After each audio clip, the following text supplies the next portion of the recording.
我可以从每一个为抗战捐款的那些人期待的眼光中，从每一个被日本人欺辱的人的愤怒的眼光中，感受到那巨大的力量。那正是我们所求的，也是我们所期待的，全民的觉醒，一颗新的觉醒和凝聚。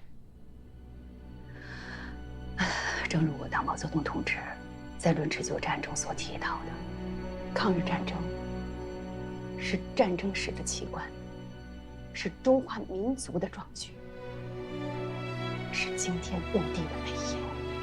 这种奇观、壮举、伟业，更期待着像田先生这样的民族企业家，我们在一起，在一个战壕里共同完成。我能想到的只有8个字：想到最坏，积极求变。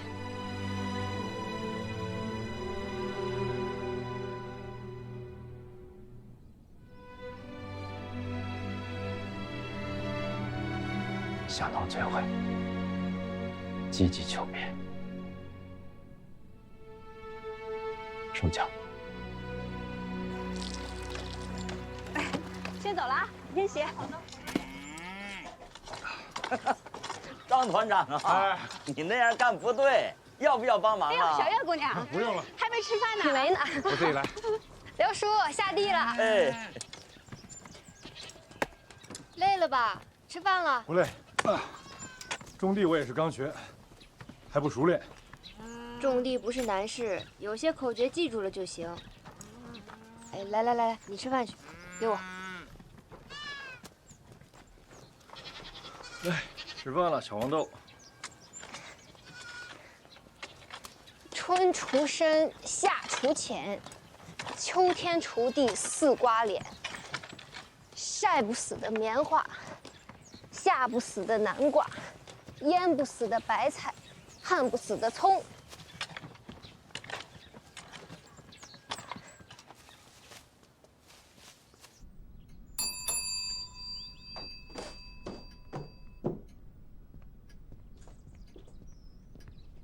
先生，曾女士什么时候能送走？今晚，送她离开上海的路径都安排好了。那咱家门口那些晃来晃去的日本特务怎么办？他们晚上7点钟换班，我利用这个时间把曾女士藏在泔水桶里送出去。曾女士藏在泔水桶的下面，头上的承重盘再放上3层泔水。我会亲自送她去码头，看着她上船。您放心吧。你办事我要不放心的话，我就没有放心的人了。其实偷运一个人没什么难的，关键是不能让任何人知道这件事情和您有关系。我托人也是7绕8绕的。七哥辛苦了，应该的。天一黑我就去。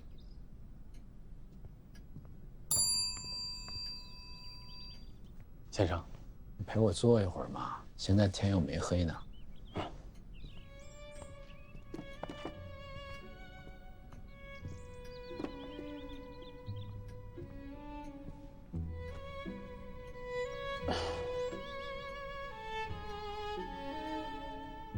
哎，我记得你说你认识一个国际冒险家，叫什么？奥兰多。奥兰多，你跟他熟吗？见过2次。他是瑞士籍的犹太人，在上海捞金好多年了。那个家伙神经兮兮的，是个亡命徒。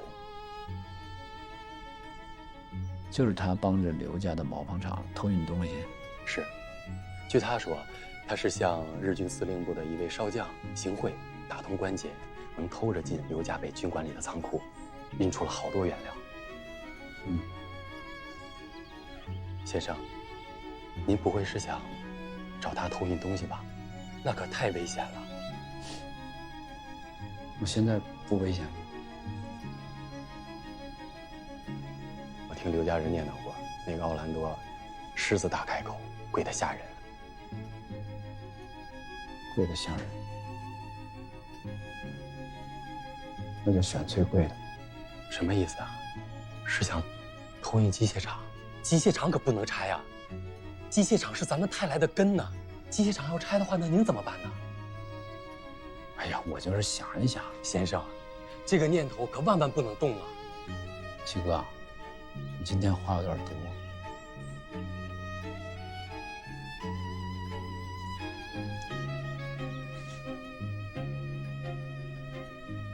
哎，你别愁眉苦脸的，你笑笑。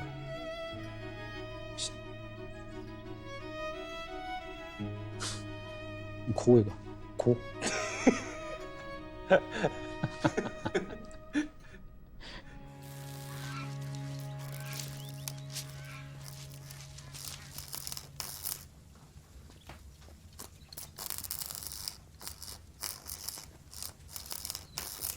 你别看啊，这东西伤眼睛。这么多废旧铜铁，能让这破车跑起来吗？我要做的是木炭车，也叫煤气车，就是在普通的汽车上呢，装上所有的设备，其中最重要的就是这东西，它叫煤气发生炉，把碳就加到这里边，碳燃烧之后呢，就会产生煤气，就可以代替普通的燃油，使发动机工作了。张大哥还是个发明家。我之前在《力报》上呢看过汤仲明的一篇采访，其实，在31年的时候，他已经成功的造出了一台木炭带油炉的这种改装车。他当时就说，他造汽车不是为了发什么大财，而是为了摆脱国际石油商的垄断，使我们中国的汽车不至于因为没有燃油变成一堆破铜烂铁。所以刚到这儿的时候，当我看到那辆报废的汽车，我就想到这造车的原理，那就自己试试呗。厉害呀！那就希望我们有一天一起开着木炭车去打鬼子。那咱得快点造。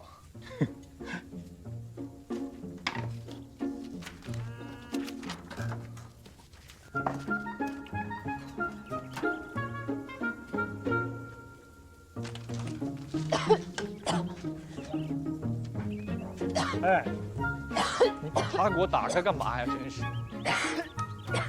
我不是觉得这个炉子一直闷着，这火不就闷灭了吗？要的就是闷烧啊！你火那么大的话，这热能不都散出去了吗？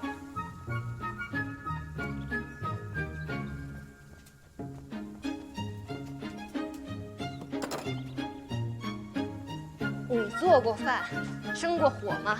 没有。生炉子这一块，你可不如我。你又干嘛？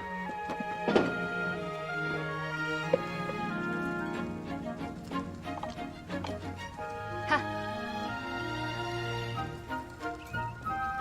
聪明啊，可行。你总说兵民是胜利之本，你是兵，我是民，你得注意利用民间智慧。你说的对，我们在海文搞民团，这样一来，不能只依靠我之前学的军事理论，还有积攒的所有的战斗经验，要靠的就是深刻的了解民生。所以韩小月同志，以后请多指教。小事儿，但是你得教我骑马。可以。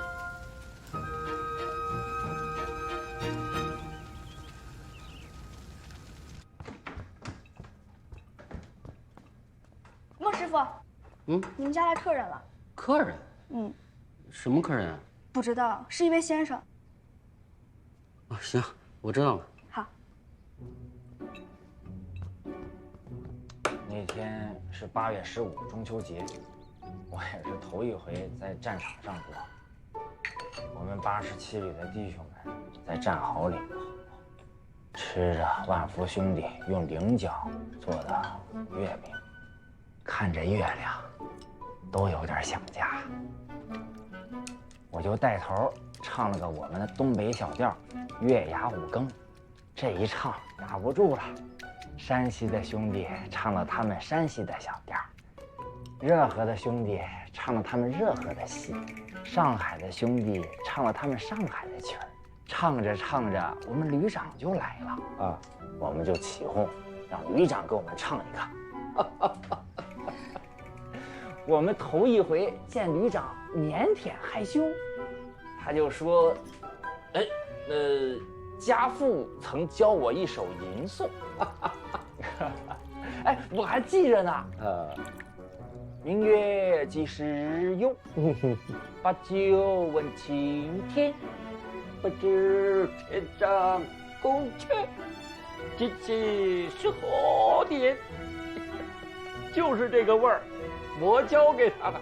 但是我们也都没听过吟诵啊，旅长唱的吧，也确实没那么顺耳啊。我们也不知道该怎么办了，就僵那儿了。云奎唱歌一直都是这样的，我怕告诉您，他跟我唱歌从来没有唱好过。来，请喝鸡蛋茶。请坐。哎，太太坐。小心烫啊，这个是清火的。哎呦，请。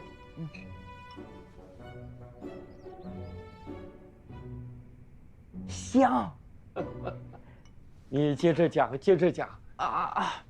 可能旅长觉得我们情绪不高啊，也不知道怎么就哼起《满江红》了。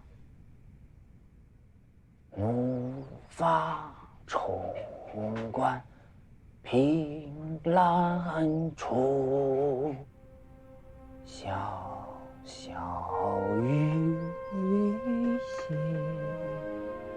还望眼，仰天长啸。我们大伙儿就一块儿跟着唱。朝天阙，朝天阙。他怎么唱着唱着，我们这帮兄弟就唱没了。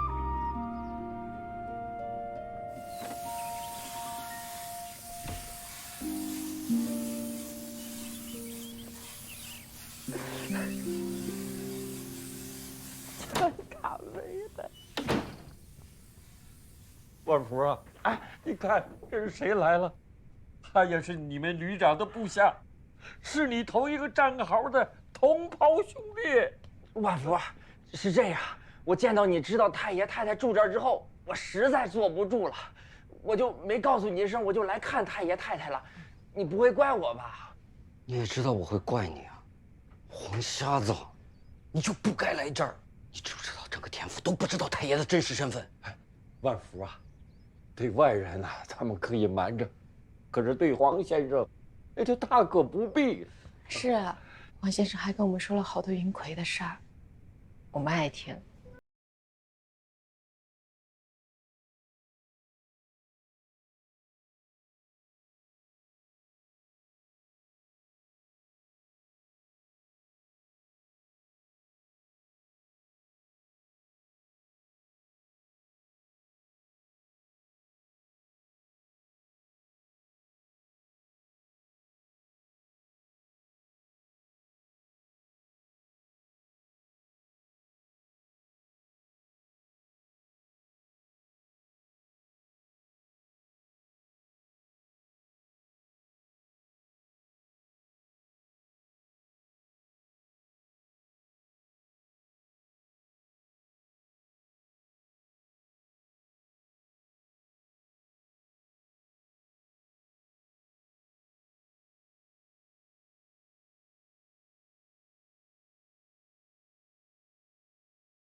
你到底想干什么？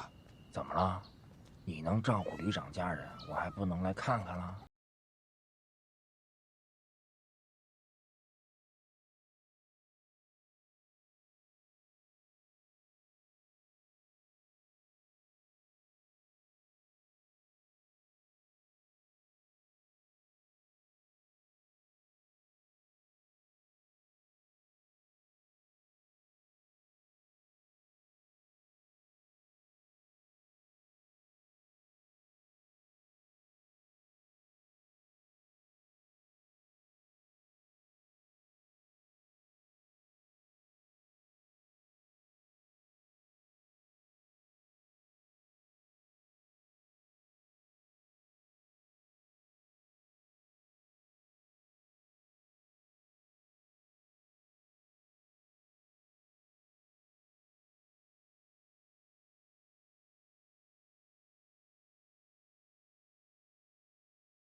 当初要不是你在街上追着我叨，我不会被抓着去当兵。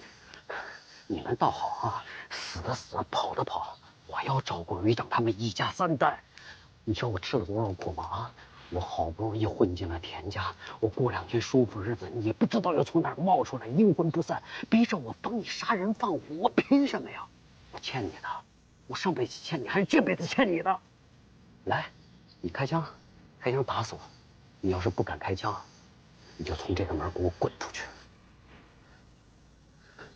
你要是敢开枪，你现在就开，从后边打死我。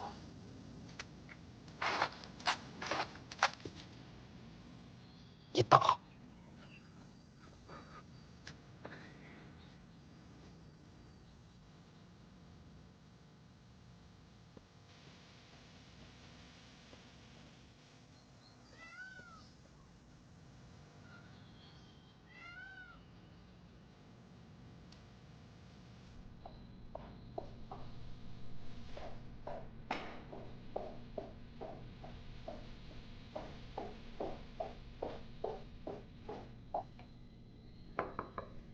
林先生，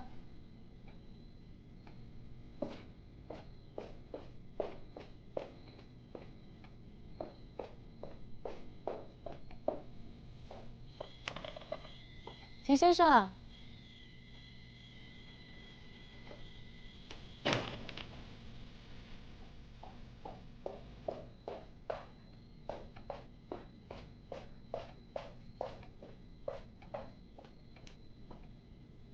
田先生，曾大姐出去了吗？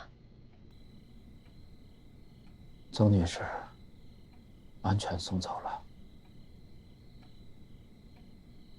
但是七哥死了。啊！巡捕房发现了，他把自己打死了。为了不让别人认出来，不牵扯天赋，他用枪把自己的脸打烂了。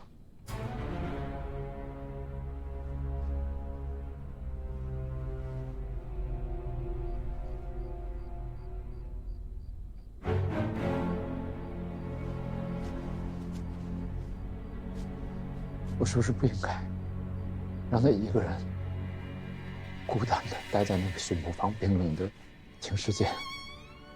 我应该把他接回来。他从小跟我一起长大的，我应该把他接回家，对吗？扯上田府又怎么了？扯上我田家代又怎么了？啊？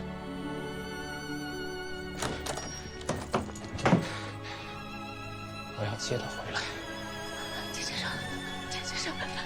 丁先生，季凯已经把自己的脸打烂了，您现在过去，他的苦心不就白费了吗？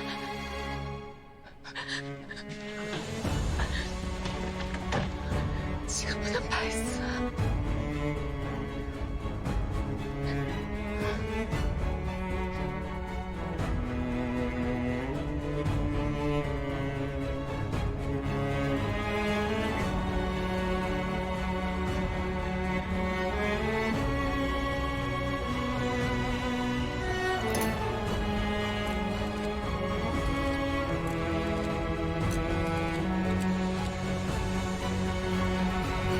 喂，工藤君，我是田家泰，明天能不能辛苦你到我家来，我们见一面吧。我要跟你重新谈一下合作的事儿。嗨，一言为定。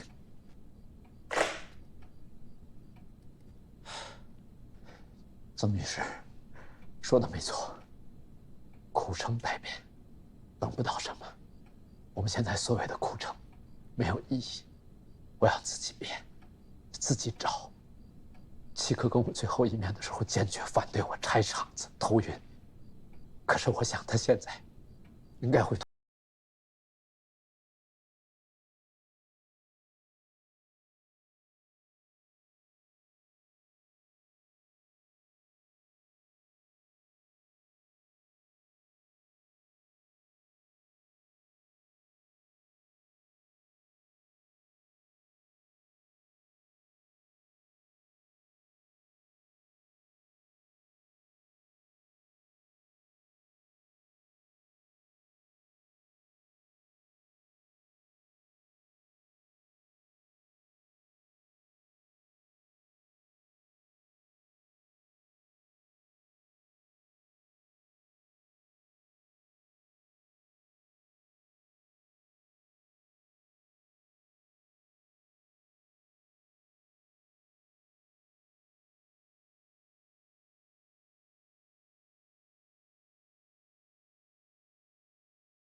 万福，你在吗？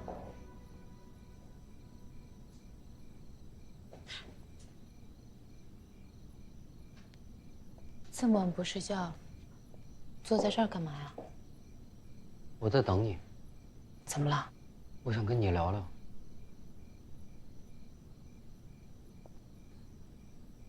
说吧。明天一早，我就去跟信田的请辞。你要去哪儿？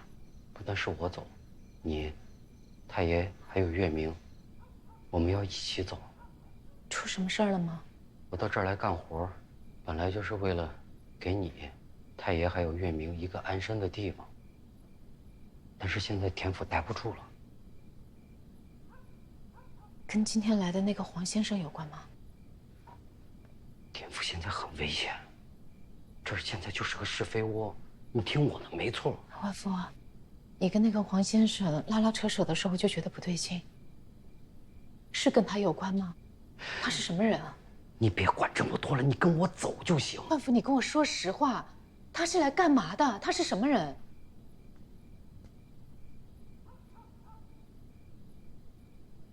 他是重庆的人，他是军统，他是出监队，他是来杀田先生的。那你在这儿坐着干嘛呢？你跟我走，我们去找田先生去。你怎么还一口一个田先生啊？他是个汉奸，你看不出来吗？他天天跟日本人搅和在一起，四面光八面花，他早晚出事情。你不要再操心他了，你操心操心你自己，你操心操心太爷，操心操心月明啊！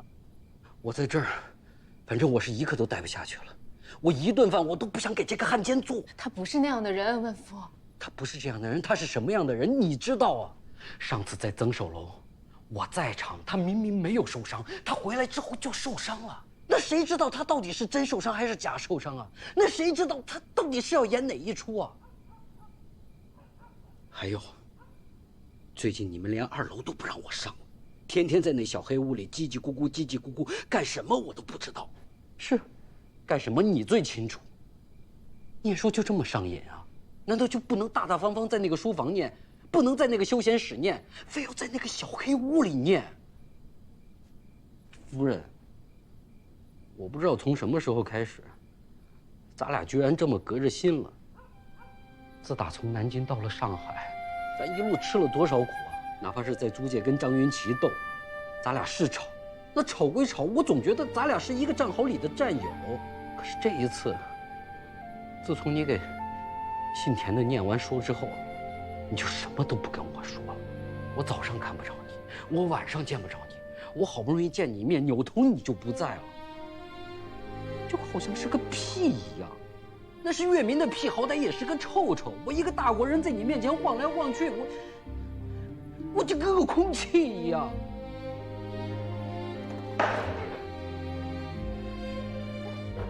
不值，我替我们旅长觉得不值。因为这个才要走的。谁想走？不，我就是要走。那你不会舍不得太爷吗？不会舍不得月明？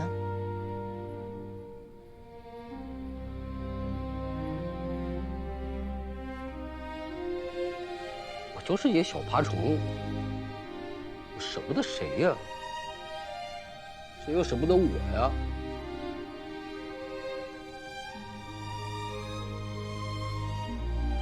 你说我什么都不跟你说，那我现在说，你听吗？你说。首先，这事跟曾大姐有关。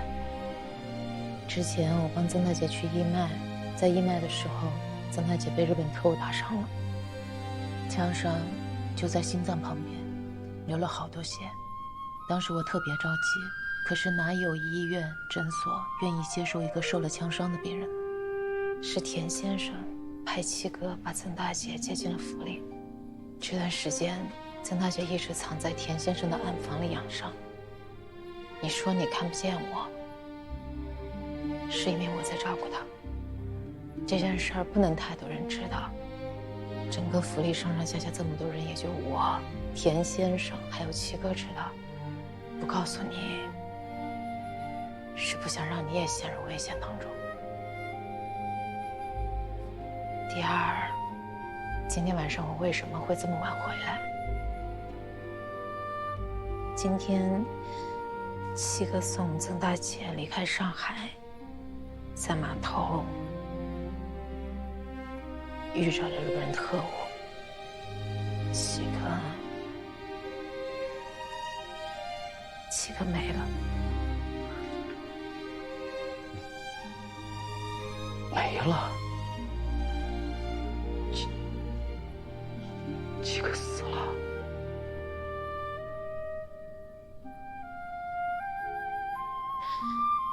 七哥从小是陪着田先生一起长大的，我看田先生实在是太难受了，就陪他坐了一会儿。第三，也就是最重要的，田先生愿意救曾大姐，就说明他不是汉奸，不是你说的那样。那他遇到危险，我们是不是理应帮他？但是田先生跟我说，他后面要做一件很大很重要的事儿，让我们尽快离开田府。我也是想来跟你商量一下，在这种情况下，我们能走吗？田先生要做什么事啊？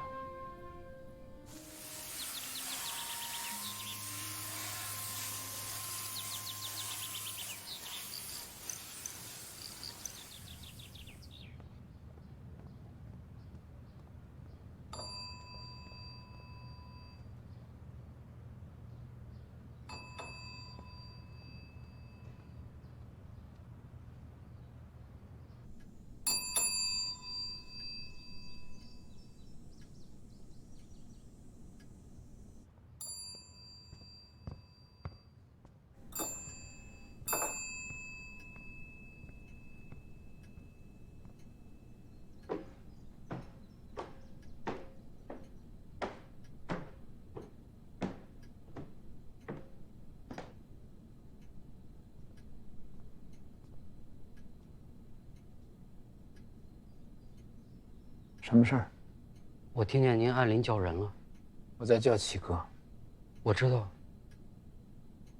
齐哥死了。夫人昨天晚上把一切都告诉我了。您不要怪夫人，是因为昨天我想辞职，我想走，因为这些天你们连2楼都不让我上，你跟夫人在小黑屋里嘀嘀咕咕干什么我也不知道，你反而跟日本人走得越来越近，还跟他们做生意。我就觉得您是汉奸，我不想再给汉奸做饭了，我就想辞职。但是夫人把您这几个月做的什么都告诉我，我一宿没睡着。对不起，先生，我错怪你了。那你是来跟我道歉的？我刚刚已经道歉了，我说对不起了。我是想跟您说，我想帮你。帮我？帮我什么？帮我学做粤菜、湘菜、川菜、徽菜。不是，先生，我是一个厨子，但现在来跟您说话的这个人他不是厨子。我就是想告诉您，我是一个什么人。你是什么人？我是孟万福，我是87旅的一个兵，一个逃兵。我本来是一个厨子，但是我被他们抓夫了，我就上了淞沪战场。所有的弟兄们，他们都往前冲，只有我往后躲。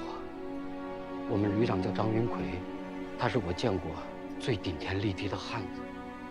我们在柳镇，他奋勇杀敌，杀到最后就只剩下我们2个人。他在死之前把他的将军剑交给我，他让我带到南京，交给他的父亲。哦，对，他的父亲就是太爷，夫人就是他的遗孀，月明就是他的儿子。我为了照顾他们一家人，所以我们假扮成一家人，住到了您的家里。这些，您应该都知道了吧？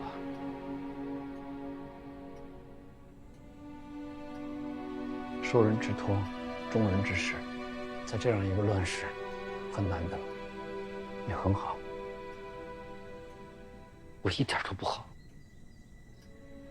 我说实话，我拿到剑的时候，我压根儿就没有想去南京，我就想去武汉找小月儿。小月儿是我没过门的媳妇儿，我就走在那十字路口的时候，我正在犯嘀咕，我到底要不要去？我都想把剑给扔了。这个时候，一个老瓜夸夸夸从我头上飞过来，一抛屎就拉在我的肩膀上，我吓坏了。我是不是遭天谴了？人在做，天在看，这个道理我是懂的。然后我就一狠心一跺脚，我就去了南京，我就见到了夫人和太爷，我把剑交给他们，我转身我就还是想去武汉，我就上了去武汉的船。可是我刚上去，我发现包袱拿错了，旅长的剑还在我手里，我就想办法赶紧给他们送过去。可是我刚一上小船，那艘去武汉的船就让日本人给炸了，我就稀里糊涂的上了去上海的船，我就跟着他们到了上海，进了租界。进了租界之后，还遇到张云奇他们2口子，就跟他们2口子一直斗来斗去，还把太爷给斗进监狱里。再后来我就找着了您，是您救了太爷。再后来发生什么事，你也就都知道了。反正就不知道是为了什么，老天爷就这样把我们的命搅到一起了。呀，先生，啰里吧嗦我说了这么多，我就是想让你知道我是个什么样的人。我听明白了，你是个好人，我也明白你想帮我，但是我要做的事情可能没有你想的那么容易。另外，我也担心，你现在是这么想的，一会儿出去万一再碰见老婆，屎拉到你肩膀上，是不是又会改变主意啊？所以，哎呀，不会的，先生。夫人都跟我说了，您不希望你自己的工厂给日本人走1颗子弹，你要把工厂拆掉，你要做这么大的事情，我想你肯定有容忍的地方。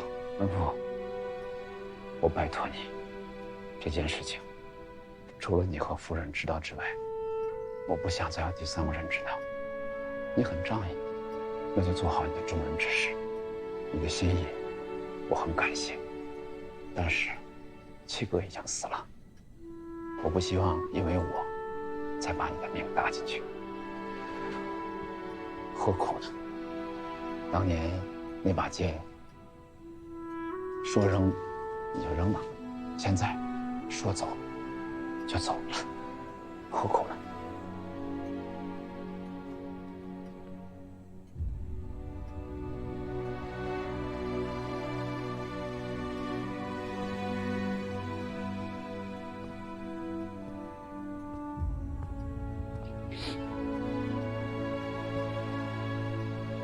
我们旅长那么好一个家，那么好一个夫人，他何苦呢？你那么好一个大阔佬，这么大的家业，你又何苦呢？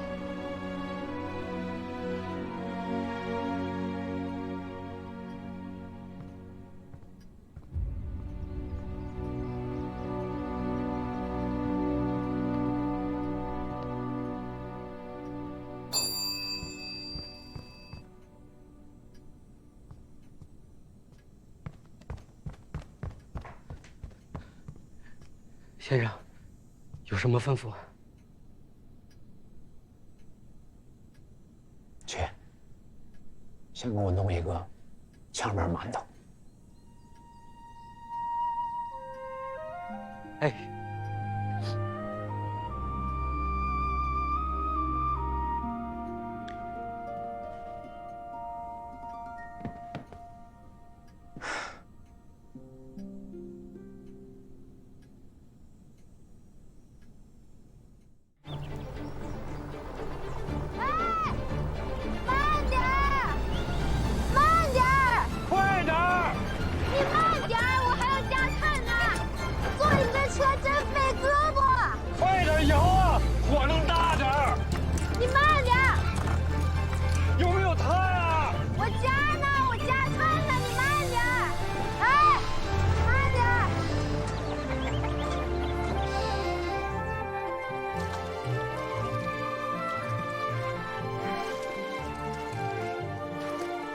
小月，成了。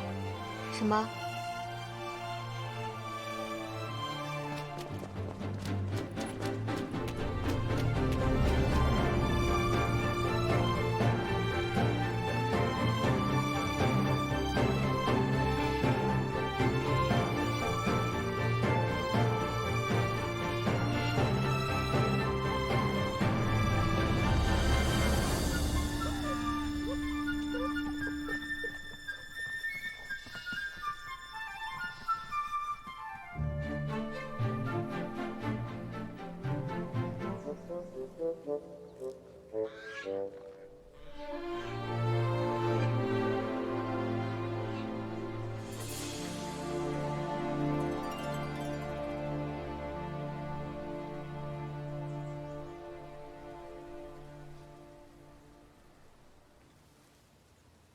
打的是什么呀？你是不是打了个死结啊？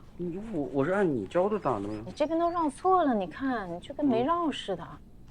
我来帮你打吧。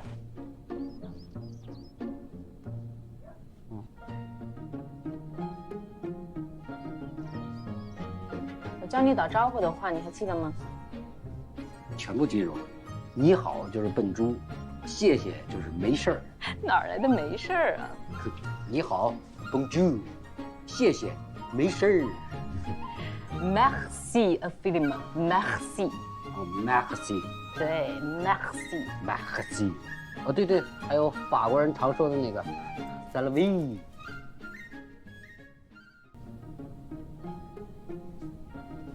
我教你打招呼的话，你还记得吗？全部记住了。你好就是笨猪，谢谢就是没事儿。Merci。哦，merci。对，merci。merci。哦，对对，还有法国人常说的那个 salve。你知道 salve 是什么意思吗？不知道。这就是生活。哦。好了。这就是生活。你跟欧洲人打交道的时候啊，要看着人的眼睛表示尊重，但是呢，也别离太近了，保持一个社交距离，咱们不卑不亢的就可以。行，记住了。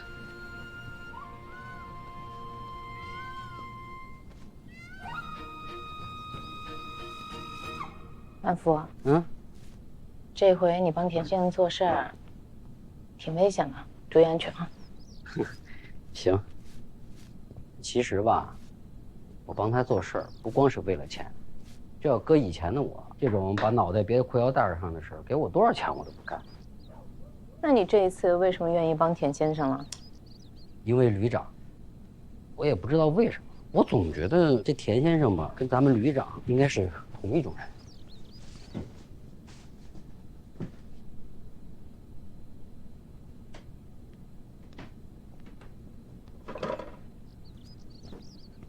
这2颗糖你揣兜里。我揣糖干嘛？我怕你喝咖啡喝不惯，那你就偷偷的含1颗在嘴里，别当着面含啊。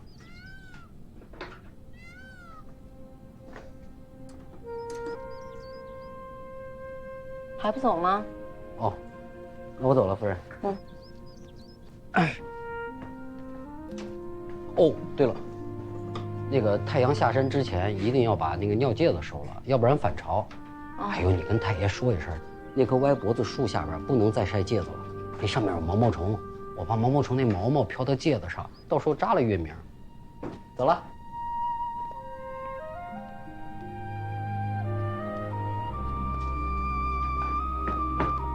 拉勒比，这就是生活。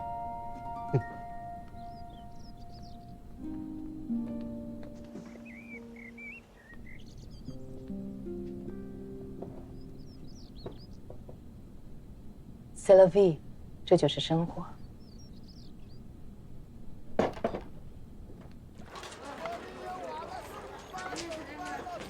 先生，我不明白，您要拆厂，为什么非要跟工藤合作？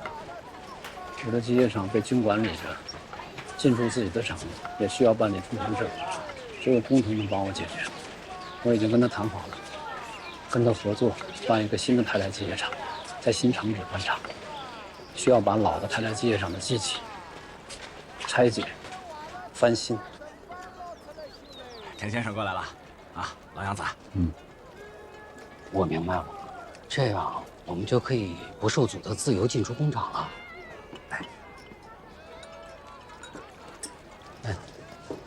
搬新厂，还要去欧洲订购新的机器，这样一来二去，可以腾挪出半年的时间。您这招叫明修栈道，暗度陈仓。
记得我跟您说过那个黄瞎子吗？就是那个军统暗杀团那个，我跟你提过的。你要跟他见面吗？他给他们的上峰汇报了咱们这次拆厂的行动，重庆方面给他回话了，说非常支持我们的行动，而且在接收货物、机器和工程师方面会给予一切的帮助，而且他们还表示，如果说这件事大功告成的话，希望您能撤退到重庆。重庆，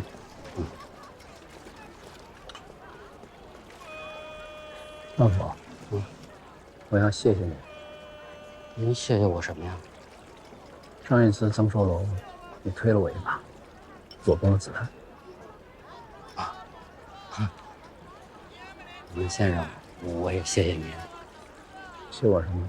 谢谢您，这么长时间才想起这件事儿。他们跟我说抓了一个奸细，原来这奸细是宇峰兄你呀！上次在武汉江边咱们分开的时候，你说你要去豫皖，之后呢都做了些什么？嗨，到了地方以后啊，我就接到了一个任命，任命我为新四军第1支队独立团的团长。好嘞，我就马不停蹄赶往茅山，因为去年秋天，陈毅同志在茅山刚刚建立了以茅山为中心的抗日根据地。你去了茅山啊？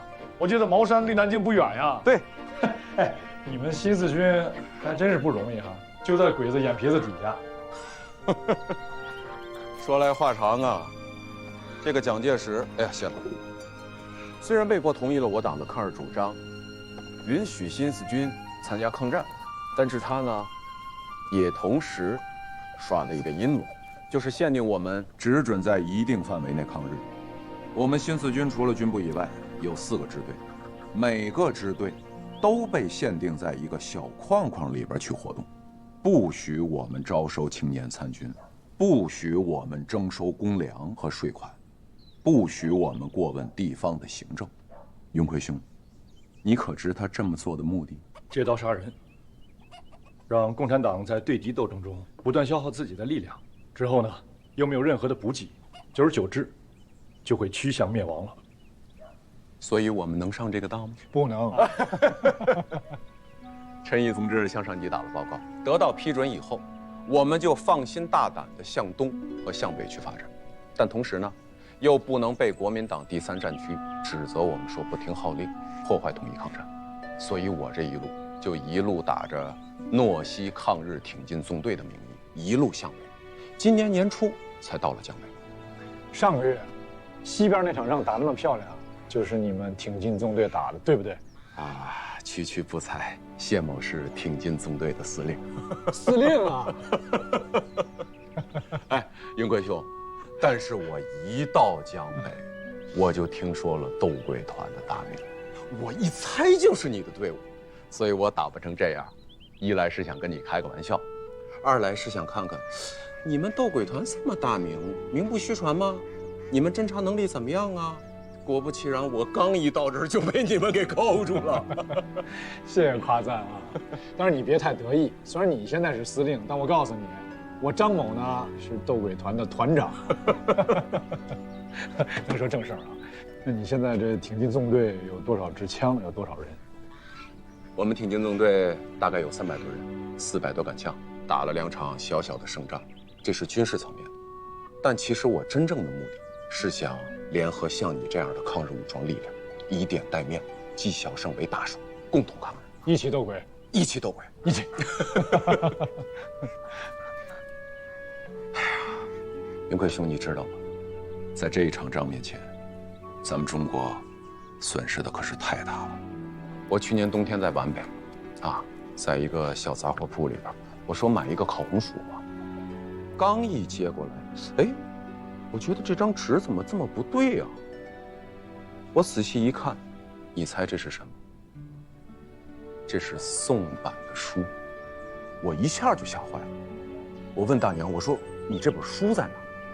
大娘说你要啊，你跟我来，给我带到了后院。你猜我在后院看到了什么？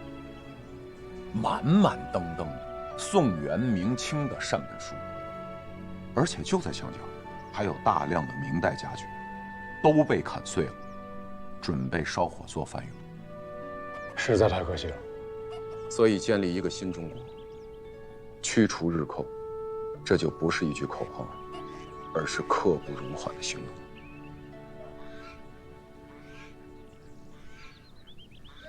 于峰兄，我呢有一个建议，你们挺进纵队呢想站稳脚跟的话，第一步要拿下三皇村。对，因为三皇村日伪的力量比较薄弱，另外拿下了三皇村以后，我们2个人可以联手，进而拿下溪口镇、全州。这前2步啊，我是能看透的。这第3步，你得给我点建议。云贵兄，我理解你的困惑。在这么一个3不管的区域里边，抗日武装力量可以说是像雨后春笋一样的。那么统一的领导就会显得既艰巨而又危险。我同意。现在各路好汉的流寇思想还非常的严重，他们的打法呢还停留在摇旗呐喊、安营扎寨上面，所以对于现在的战争到底是什么，他们完全不了解。所以他们需要一个长期的、有耐心的思想教育。那蒋介石不是这么强调吗？抗日是政府的事儿，你们老百姓只要出钱、出粮就行。这个对我们来说是片面的抗战政策，我们实行的是全面抗战，要充分发动民众的力量，这样最后的胜利才属于我们。当然，这2种政策未来是要长期斗争的。总之，于峰兄，你此来对我来说就是久旱逢甘雨。说实话，就是现在啊，对我来说，整训队伍让我觉得很头疼。除了这些正常的，比如说射击啊、投弹呐、刺杀呀，这些简单的技能，还需要进一步的提升运动战的具体的作战能力。那如何利用地形地物、技术战术合练，这个就是很重要的事情。还有就是游击战术，我也不太明白，也还在学习的过程中。这一点你得好好帮我。我义不容辞。说好了。那么现在我们在相持阶段，这场仗我们应该怎么打？绝对不应该硬碰硬，而是化整为零，马上渗透到敌人的侧翼去。我举一个例子啊，比如说在这儿，围点打援的时候，我们攻坚受挫，不要跟他们再进行相持了，啊，这个才是我们游击战法，不是这种硬碰硬的堡垒战法。打这场攻坚战，我们打了有4个小时，但是敌人的摩托化部队马上就来增援，这个时候怎么办？马上调配到中路，去做好埋伏，判断敌人的来势。就比如说东、西2路都会来这儿进行增援，那么我们就迅速的埋伏在2路，给他们打一个伏击。啊，毛主席曾经总结了我们游击战法的16个字：敌进我退，敌驻我扰，敌疲我打，敌退我追。这个就是游击战法，大伙听懂了吧？明白了。好。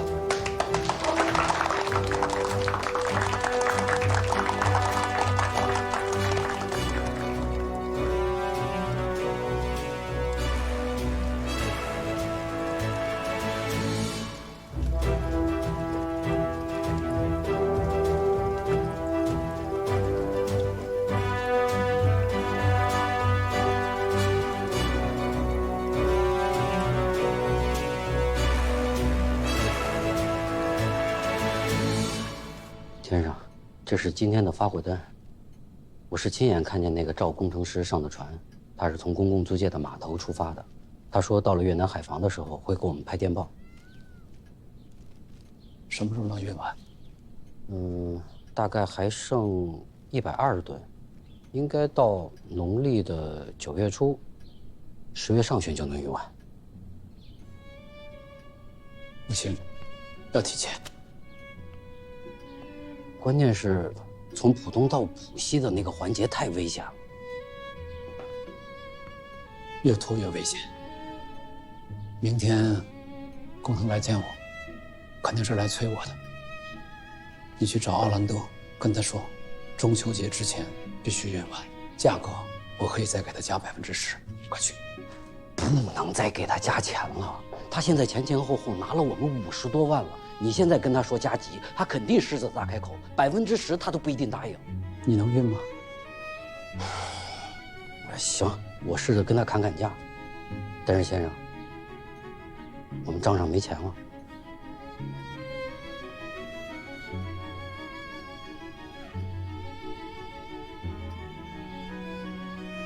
你去联系，把法租界的火柴厂卖了。火柴厂？火柴厂不能卖，我们现在最赚钱的就是火柴厂了。你能运吗？那你想想，万一运输出了什么岔子，我们又把火柴厂卖了，我们就彻底断粮了。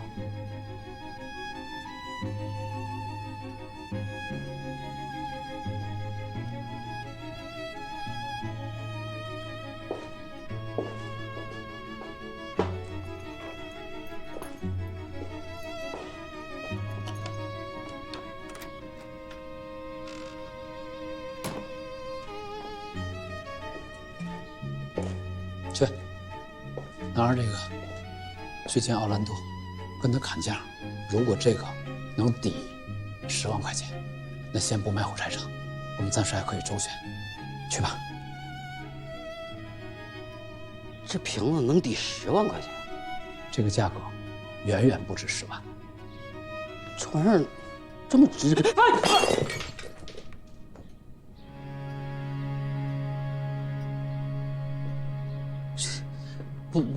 不是先生，我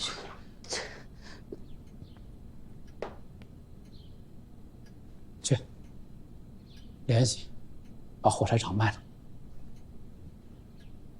先生，我快去，万福。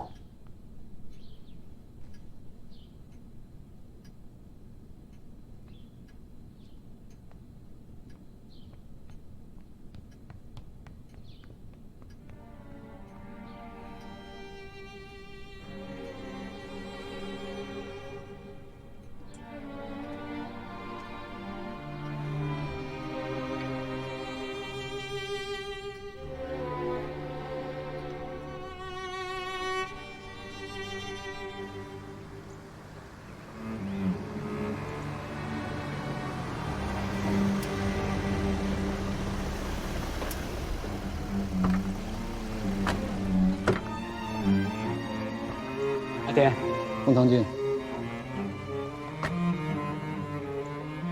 阿田，我先给你介绍一下，这是我在华江建信会下的同事古传清，还有他在这里教课。邓先生好。古川先生好。林女士好，杰子给你带来礼物。我想你的，请，谢谢。里面请。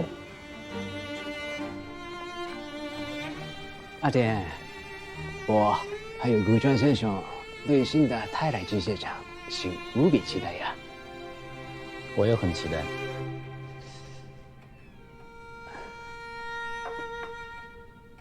目前进度如何？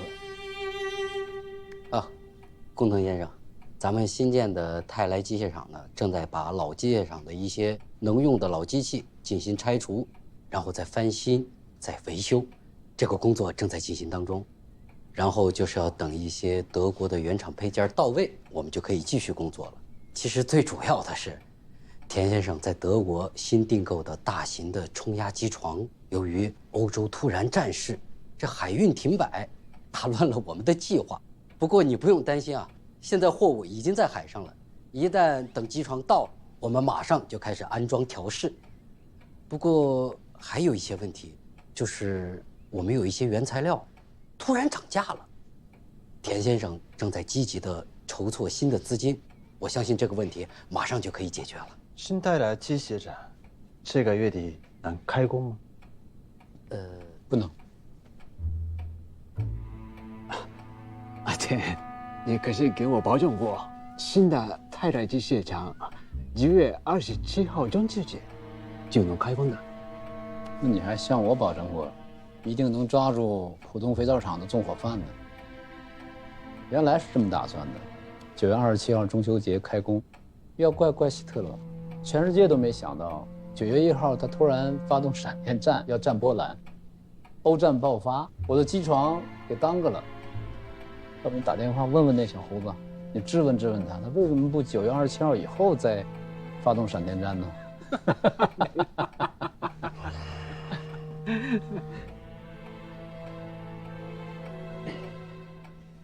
世界就是瞬息万变，欧洲时事的发展更是波诡轮转。不过呢，无论如何，我认为我们合作的前景是越来越光明的。那当然。说实话，为了这个新的泰来机械厂，我搭上了我所有的流动资金，还变卖了一些租界的产业。你知道我的，要不就不做，要做就做漂亮了。这个我太了解了。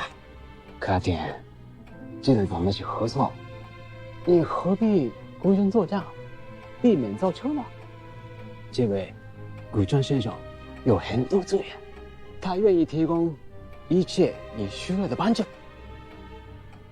那请问，古川先生具体是做什么工作的？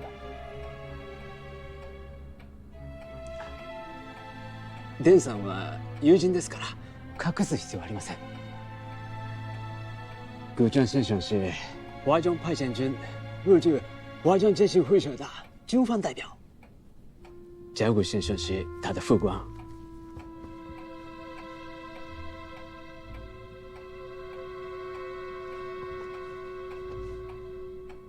而且我知道你的脾气，所以我特意尽量为今天装变装，这也是他对你表达最大的尊重。哦，古川先生今天来，就想确定新的泰来机械厂什么时候可以开工。如果今天确定不了，下次是不是就要穿着军装，带着士兵和枪来啊？简先生，我只是来履行我的职责。工藤，我们事前有言在先，平等文明的商业合作，这算什么？简先生，我是一名军人，其实对时间感兴趣，请明确告诉我开工时间。古川さん、私が話しますからね。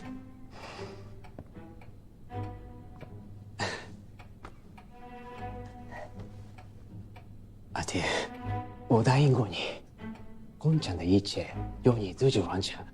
我一直在跟他们解释，你做事不喜欢别人插手，任何人不要去干预，直到开工那天，大家一起来揭开口。可问题是，开工日期一拖再拖，而且你不要考验大家的耐心了。所谓夜长梦多。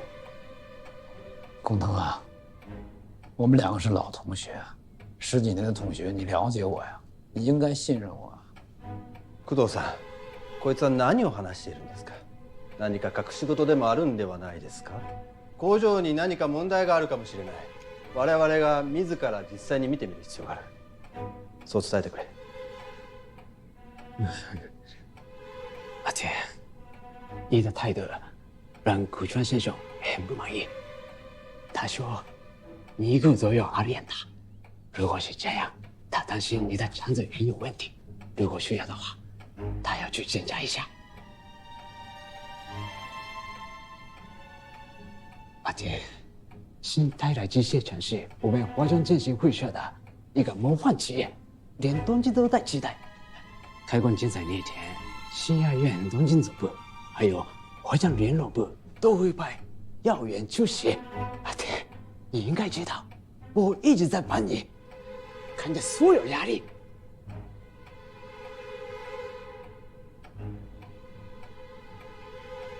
好，10月12号，我查过黄历，黄道吉日，那天完成所有机器的安装，开业，试运行。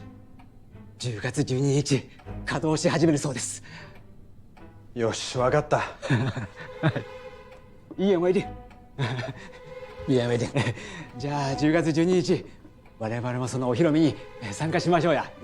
なあ、お前も飲みたいか？いるか？私は。な、一言为定，干杯，干杯！一言为定。哎，大姐呀，我记得上次和橘子来釜山是去年的中秋节吧？时间真的会改变一切，今天很有意义，值得庆祝。是。好，那今天就请丁女士为我们高歌一曲，好不好？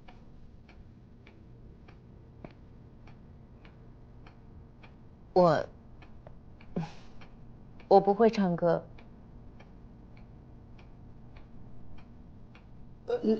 工藤先生，金女士五音不全，要不这样，我给大家唱一首我们家乡的小调，给大家助兴好吗？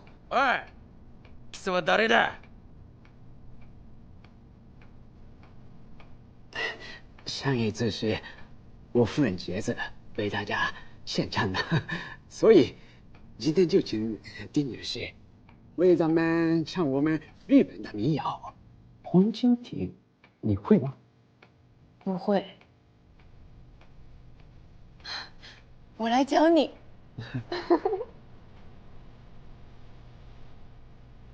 夕焼け小焼けの赤とんぼ。はい。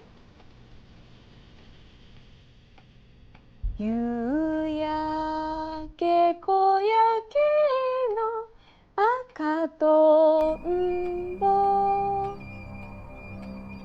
夕焼け小焼けの我来吧。我会唱《红蜻蜓》，我来唱。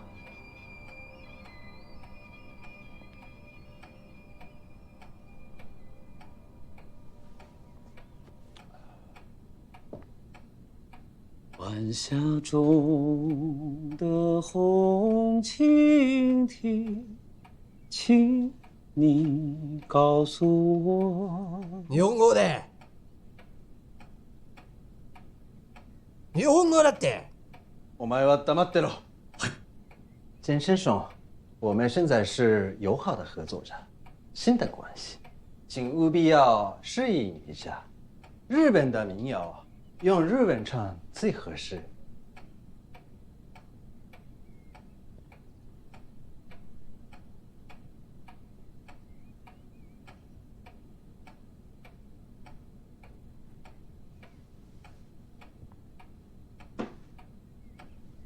はい。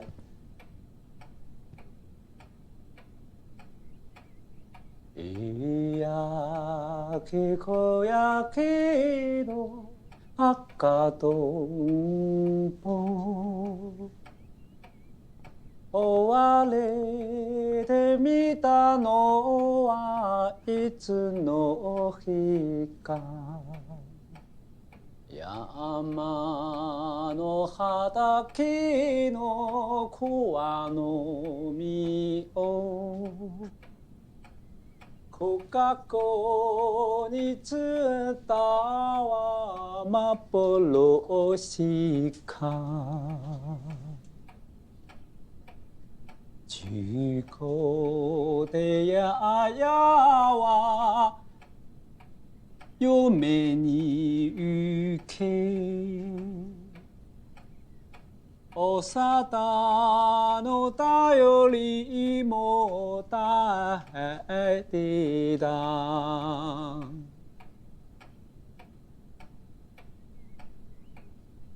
夕焼け小焼けの赤とんぼ、止まっているよ猿先。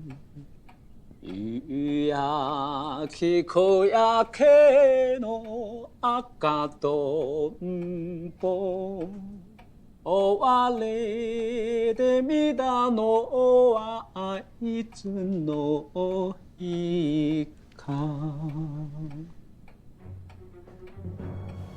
怎么样？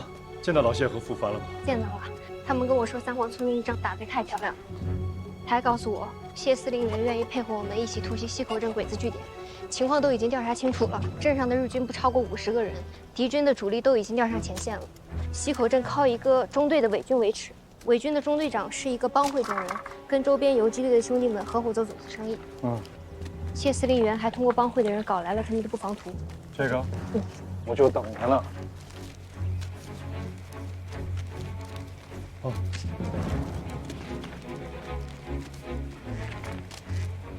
傅傅帆姐还说，谢司令员有他们的内部情报。什么情报？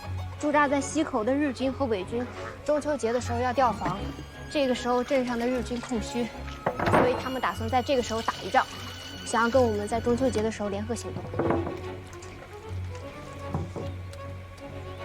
这时候靠我们自己的力量不行，得拉上葛占成，让他带着18支队，打咱们一起。那天我在门口的柳树底下，还看到一群孩子们一边唱歌一边玩游戏，唱什么“天昏昏，地昏昏，满地都是抗日军，日本鬼子他不打，专门踢灯装猢狲”，还有的唱什么中央军逃难的，18支队讨饭的，挺进纵队抗战。这我听说过。那天呢，我跟着葛占成在那儿聊游击，他说敌大则游，敌小则击。结果呢，这小孩子就在旁边唱这个，那没人认识他呀。你说他一个司令，这脸面往哪儿放？他气得不得了啊！他说如果再遇到日本鬼子的话，报告，刚从葛占成那儿回来，之前您跟他商量打鬼子据点的事儿，他想好了，他愿意带着18支队的所有兄弟听您指挥。好，听我指挥，把葛占成请来，还有老尤，告诉他们咱们要一起议事，准备中秋节行动。是。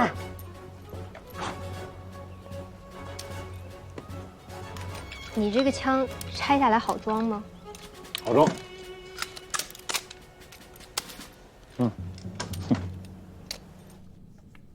战难，和议难。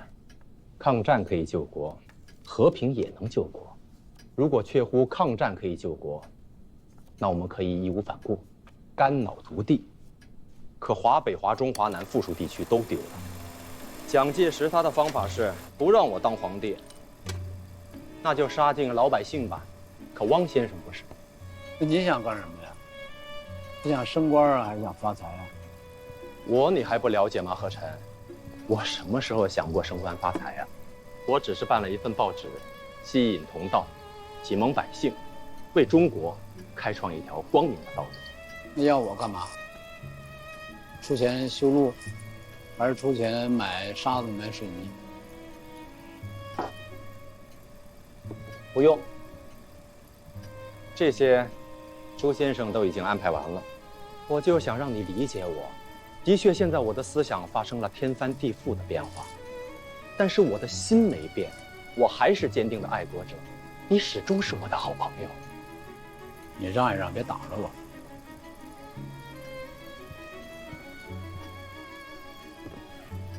何晨，你能不能不看这个了？你说你的，我听得见。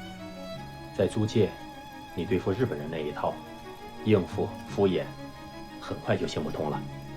我了解到的是，日本军方他不会罢休，还会逼你出来做事的。所以呢？所以你与其让日本人逼迫，为什么不堂堂正正的出来，跟汪先生投入到和平运动当中呢？国民党的6大会议已经开完了，最晚在今年底、明年初，就会成立统一的中央政府。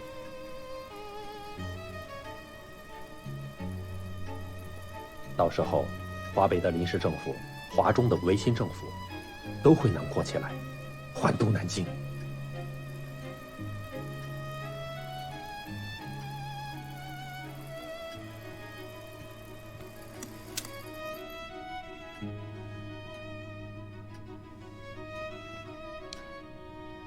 哎，你刚才说那个周先生是谁？周佛海呀，周佛海，对，就是出钱给我办报的那位。哦，其实是2号任务。哦，人家很欣赏你的。周先生写了一封信，想和你见面。当然了，人家汪先生也是很赏识我的。但是人家是头面人物，日理万机的，所以平时周先生跟我走得更近一些。周先生是想请你出来担任新政府的经济次长一职。何晨，哎，加入了新政府，有他给你做后台，你的事业想扩多大扩多大。最重要的是，你不用再直接去理那些日本人了。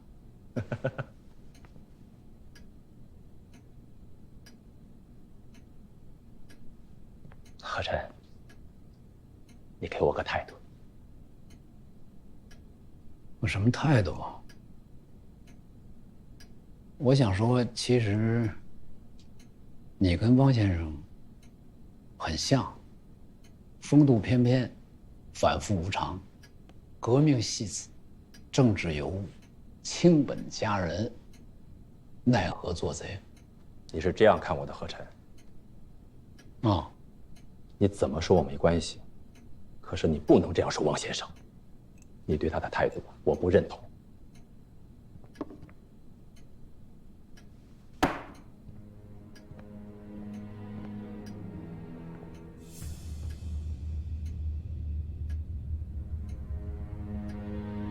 何晨，你知道我今天为什么苦口婆心的跟你说那么多吗？不知道。是因为我星期五没钱的时候，吃了你田家泰那么多顿饭，我有良心。哦，我再跟你说句掏心窝的话，你现在的状态就是处在水深火热之中，汪先生在日本人心中的分量，成你容易，败你更容易。我今天是尽心了，你说的话我不会转告给汪先生，但是你的态度我会原原本本的反馈给周先生。如果你还当我是你的朋友，给我撂个底，周先生，你是见还是不见？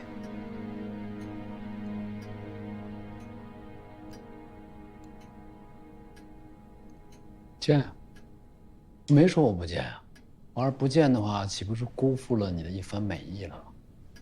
何晨啊，你早点这么说，不就没事儿了吗？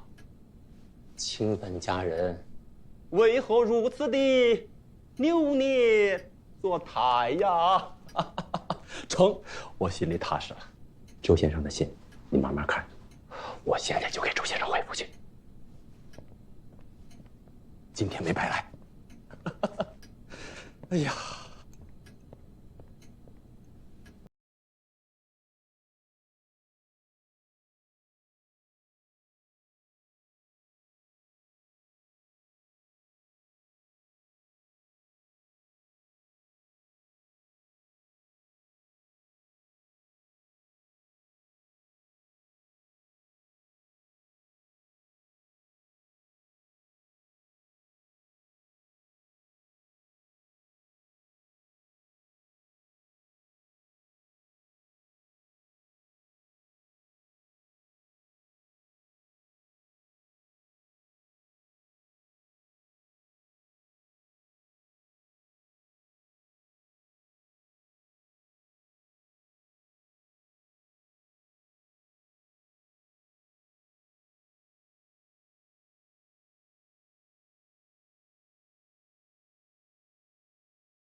田先生，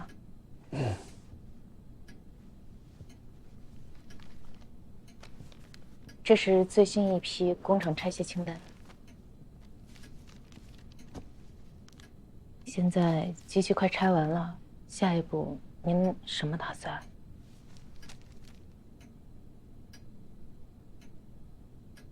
机械厂的技术人员，我安排他们分批去重庆，他们会用这些机器把厂子搬起来。那您自己呢？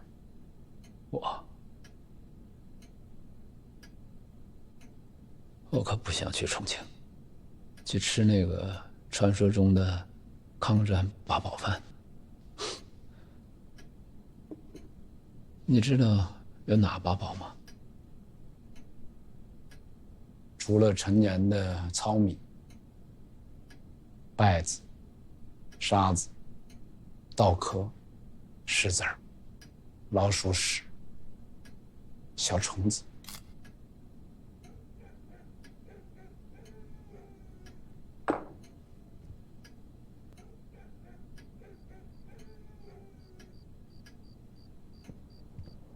这怎么还没电呢？您不知道，这些时日，租界正在修电，普通人家总会断断续续的停电，有时街上的路灯啊、霓虹灯，能突然熄掉一大半，也就是在田府，还能日日灯火通明。嗯。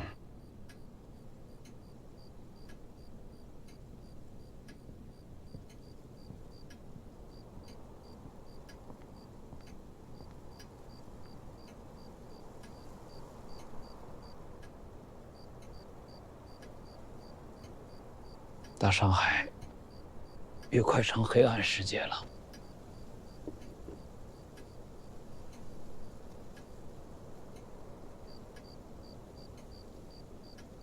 李娇，你想过去重庆吗？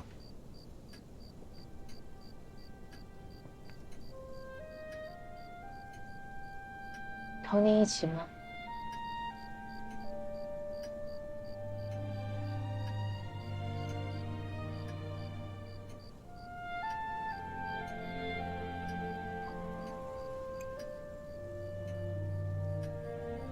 我在想，我去哪儿呢？去香港做义工，实在太无聊了。欧洲也开始打仗了，要不就去瑞士吧，做一个天涯孤客。谁知道呢？你有没有想过？堂吉诃德在挑战风车的时候，他知不知道自己在做什么？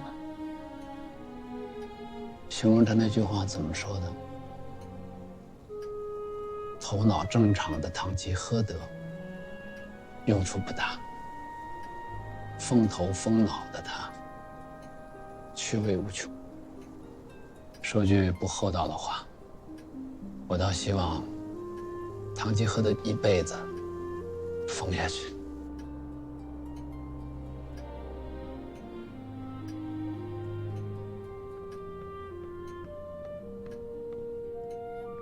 先生，咱家的供电针线坏了，维修人员马上到，我去盯着。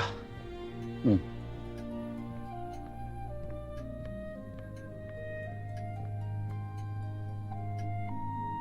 万福最后一批货运完，你们一家子就离开，应该在中秋节之前吧？去哪儿？你们也商量一下。我们会陪您到最后，不会先走的。处平庸实在之地，行勇壮虚幻之事。你以为你是唐风的吗？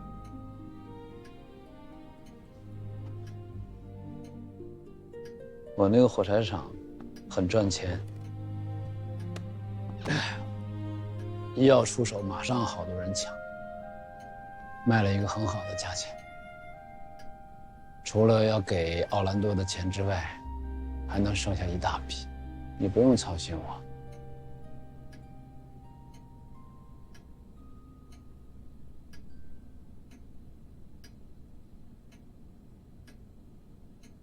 先生，我走了。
组长，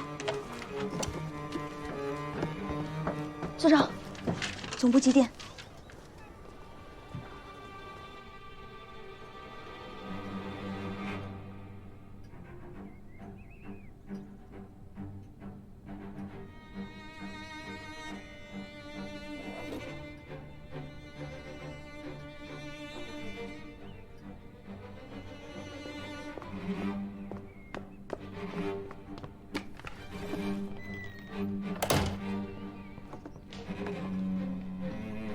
先生，日本人忽然冲进了咱们的机械厂，还剩多少机器？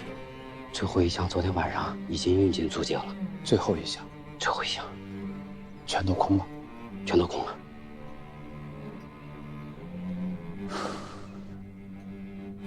老夫，好样！先生，日本人肯定不会放过咱们的，咱们得想办法走了。去哪儿？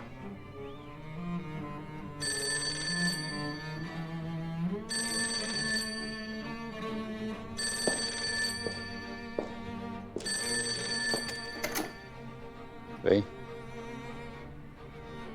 我是。哦，知道了。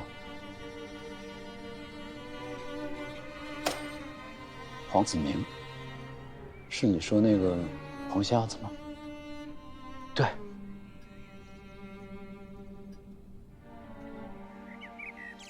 我们一收到机械厂的情报，第一时间就做出了这安排。今天，现在就要撤吗？对，立刻。秦先生，您现在坐车到南京路的华贸饭店，到了饭店，有人会在后门接上您，从那儿去16铺码头。具体的细节路上再说。小子，你们有多少人？除了我，还有别的几位帮手。但田先生现在不要惊动任何人，我们先走。黄先生，我走了，万福他们怎么办？我们先送走您，我代表军统上海站向您保证田家所有人的安全。现在，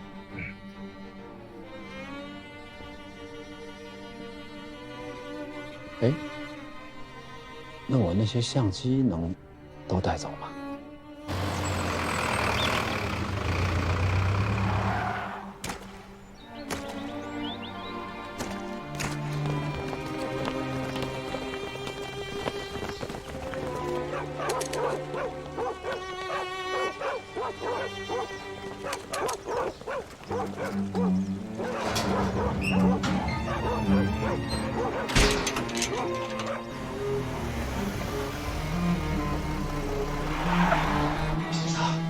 先生，工藤带着古川来了，还跟着好多日本便衣，咱们家的前门和后门都给围起来了。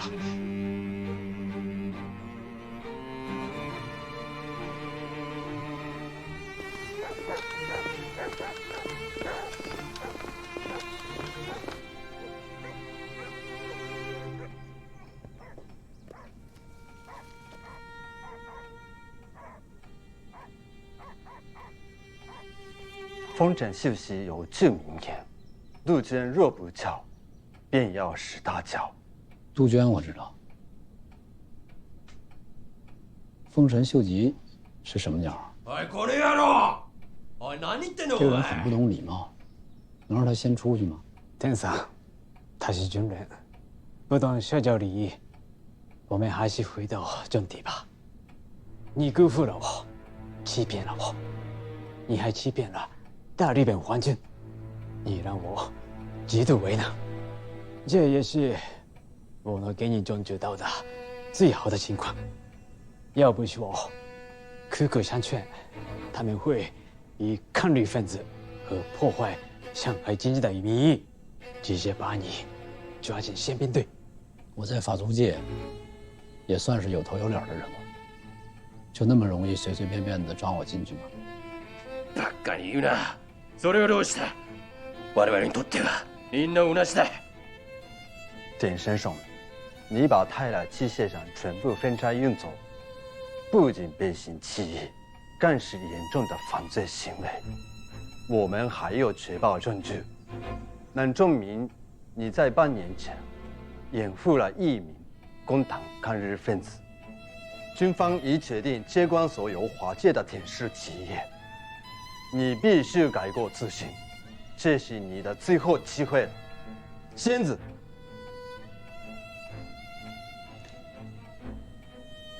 洪腾，我是你同学，你了解我，这样穿着军装，挂着军刀，来胁迫我很难接受的。我知道你的个性，你都有不满，才信任我。但是，绝不是存心破坏这种乡邻友好和经济提携，对吧？现在你已经保护过我，不能再开玩笑了。顾川先生，继续看我的面子，也确实认为你是经济人才，所以他才劝阻了军部那些激进分子，他们暂时不会对你做什么，所以你一定要把握机会，拿出你的诚意，积极加入我们了，把你自己的资金、资产都投入进来吧。你相信我，统计经济只有它的迷人之处，我们会一起把华中轻工业会社做大做强。这些不愉快很快就会过去，我们一定要放眼未来，没有别的可能了。统治经济自有它的迷人之处，你未免把振兴会社和统治经济说得太好了吧？据我所知，日本财团已经不愿意再投钱了，就是因为他们嫌军方干预的太多，嫌战争总是打不完。那我会愿意往里投钱吗？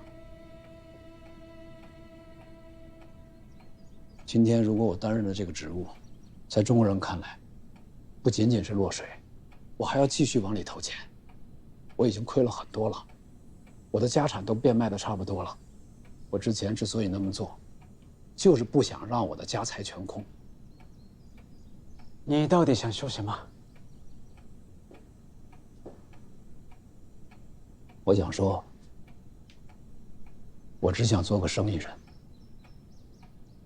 让我转到香港去欧洲，放我一条生路。不行，绝不可能，田家台，你的所作所为已经不是一个简单的生意人了。如果你不坚持，我们会把你投入监狱，你的生死我们无法保证。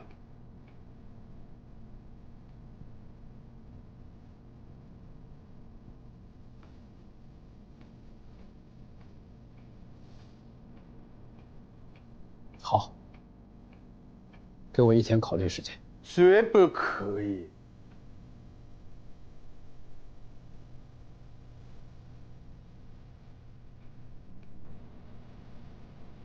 不能，我们俩是同学，我是中国人，我要做这些，也需要时间来缓冲一下。另外，今天是中秋节，我查过皇历，除了赏月、吃月饼，诸事不宜，能否通融一下？中国人にとって中秋の名月のこの日はとても大事なものです。時間をやってくれませんか？我给你1个小时考虑，我们在外面等你。如果今天拿不到你的签子，我们不会制作外面的宪兵队。我保证一只鸟飞进不来，飞出不去。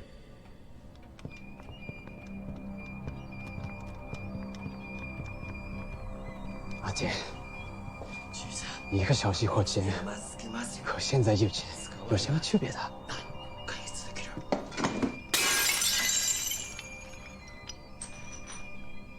人の家だぞ。少しは気をつけろ。はい。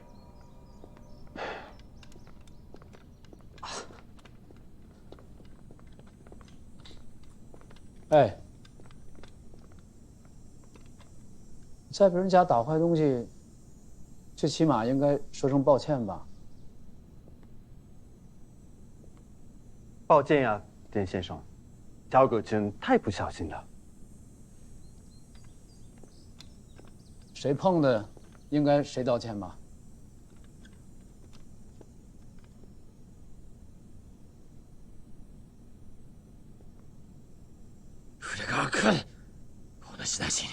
謝る。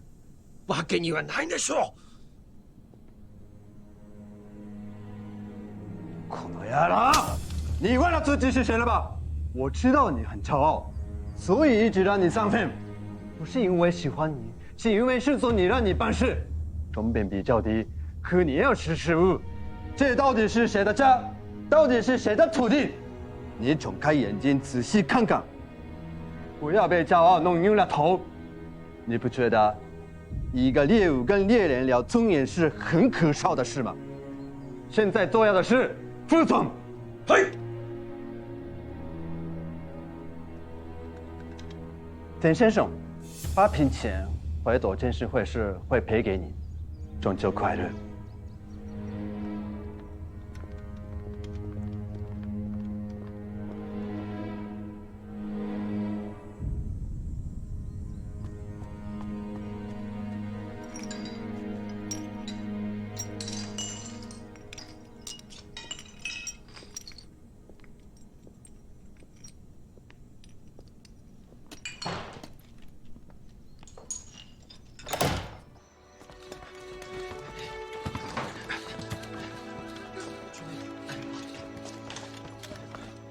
小叶姑娘，来，你们小队的。好，谢谢。还有月饼吃呢。来，咱们医疗队的。好。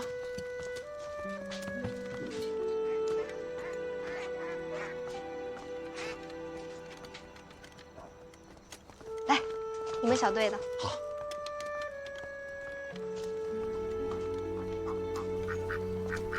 吃月饼。又到中秋了，大家都有吗？都有。谢谢。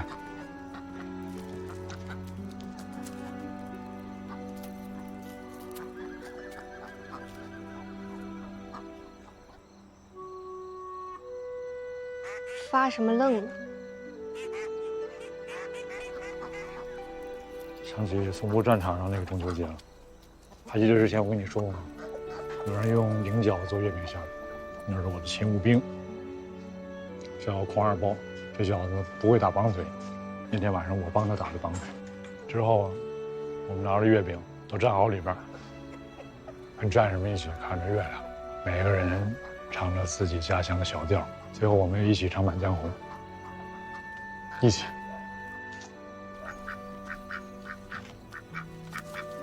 现在他们都不在了。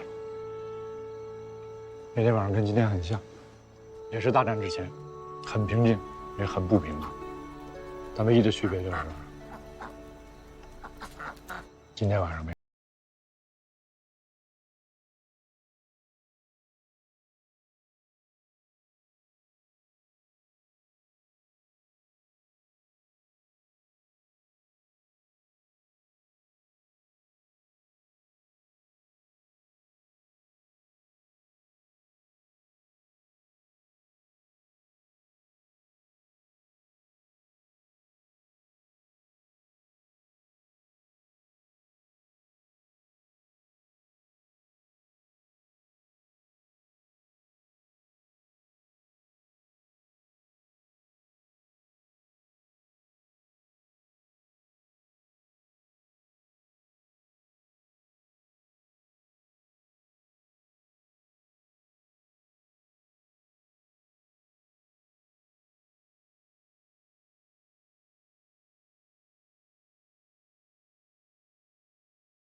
爹，别看了，这云厚的，估计这月亮是出不来了，说不定还会下雨呢。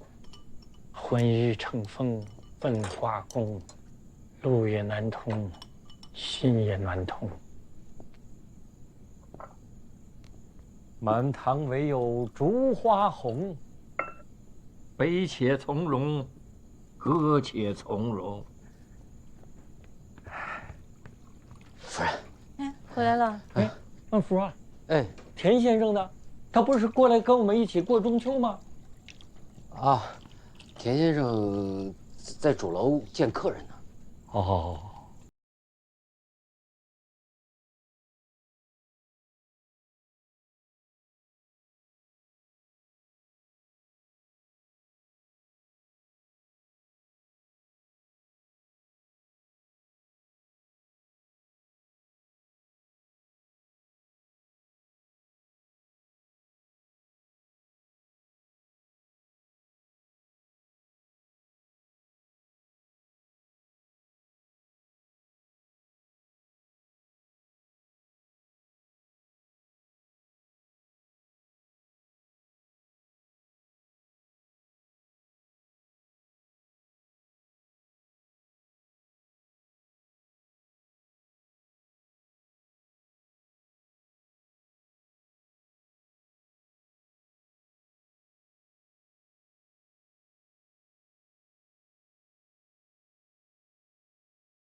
会出来。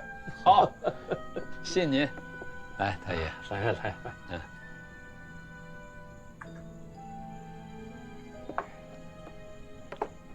田先生啊，最近听没听到江南抗日义勇军的新消息呀？还真没顾得上。哦，上次啊，他们炸毁了许树关的铁轨。哦，这次啊，又在虹桥烧毁了4架日军飞机，有勇有谋，国魂所在啊！在敌人控制的核心区域也能有效的出击。老朽越来越觉得我们必胜绝不是一句空话。愿闻其详。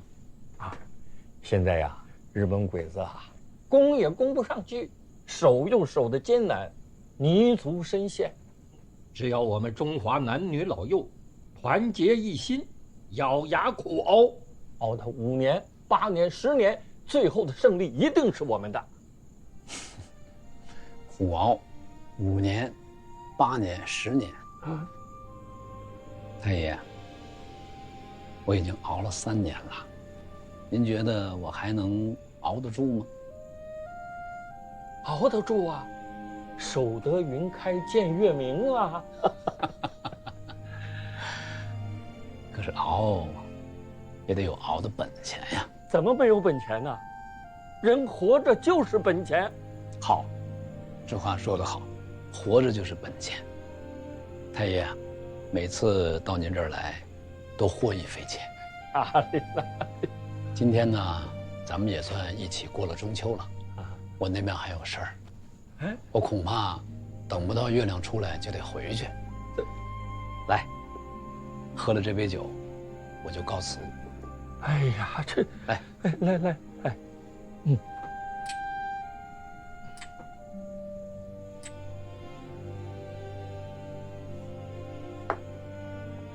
好。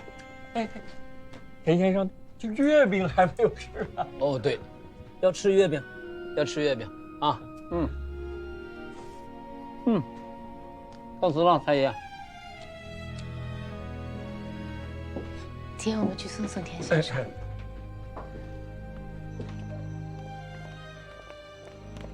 田先生，先生，怎么办？重庆去不了了。那你有什么打算吗？什么打算？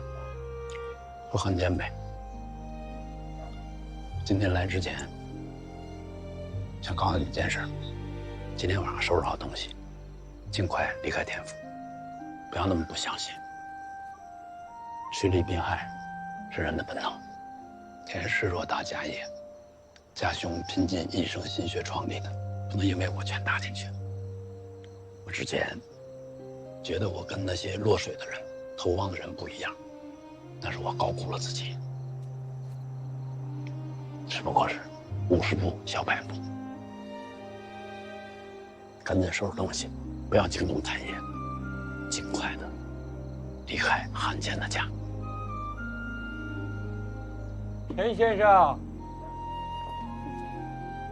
中秋吉祥！中秋吉祥！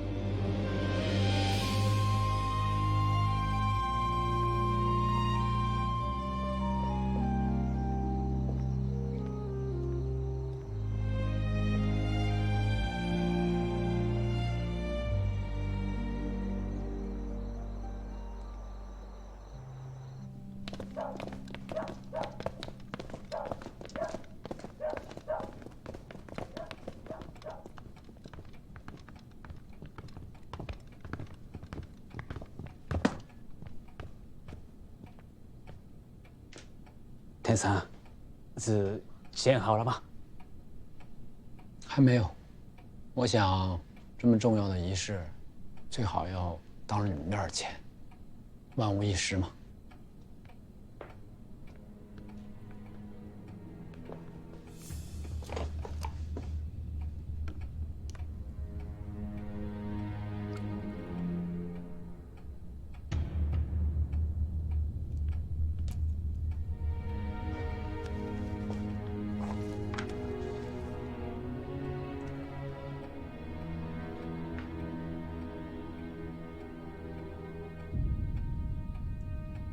是，这样。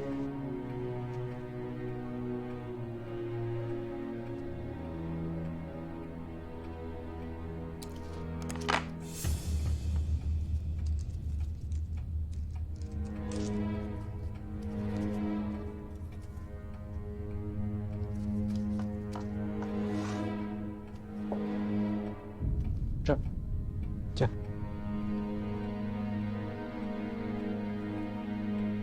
哎，我突然想起一件事儿。什么事儿？他没跟我道歉。为什么是道歉啊？他刚刚打坏了我的君子兰，他没有道歉。不是已经道过歉，答应给你赔钱的吗？啊，不，是他碰坏的，应该他道歉。你是要赵谷先生给你道歉？啊，不，我现在不想让他道歉。我能打他吗？打？只是为了君子兰，有这个必要吗？有这个必要。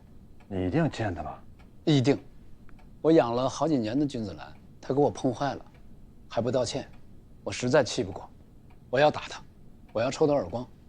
你要不让我打他，那这个字我就不签。田先生，你要像小孩一样就想出这口气吗？对。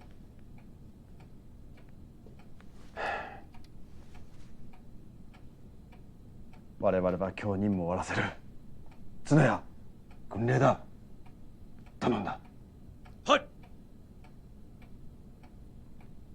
你站过来。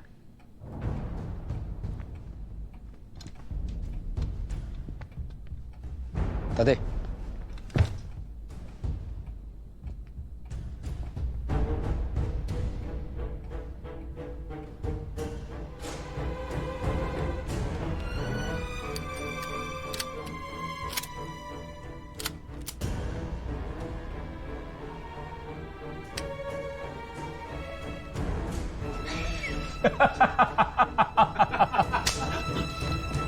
大队，しっかり立て。立て。しっかり立て。しっかり立て。立て。しっかり立て。しっかり立て。立て。给我やめろ。人家太在杀我们呢。你才看出来吗？我就是在耍你们。しっかり立て。この気違い野郎が！阿姐，姐，你会死的！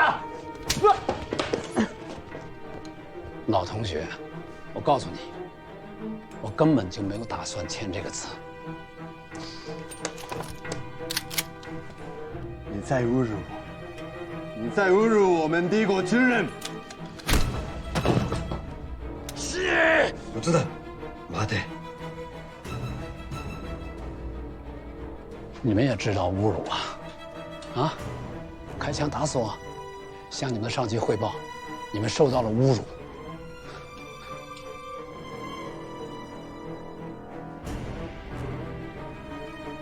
士可杀，不可辱。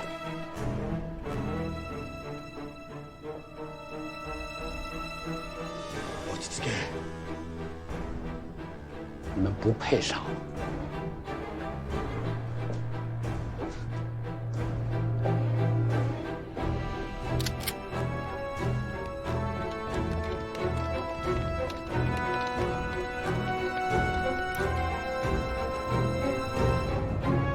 简家泰，站住！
继续。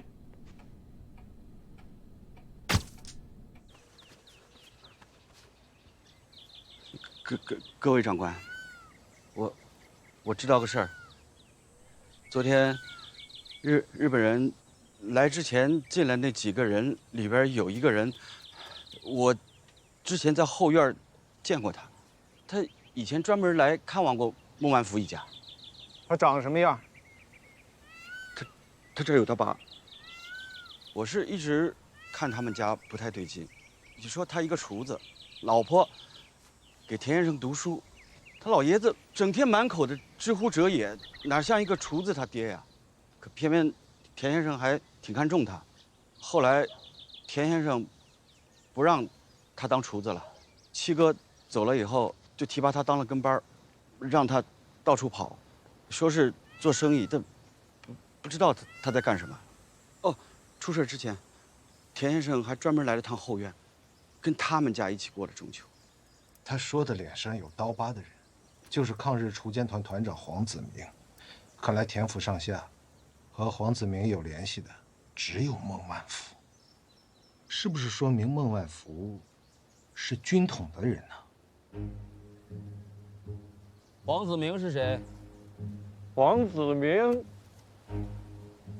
是张云奎的部下，过命的交情。那孟万福呢？孟万福也是张云奎的部下。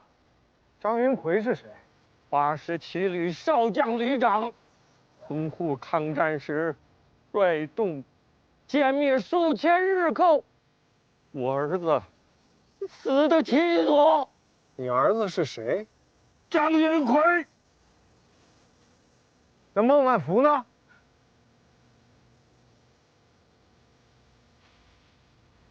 孟万福是我的儿子，张元奎、孟万福都是我儿子，他们都是抗战爱国的好男儿。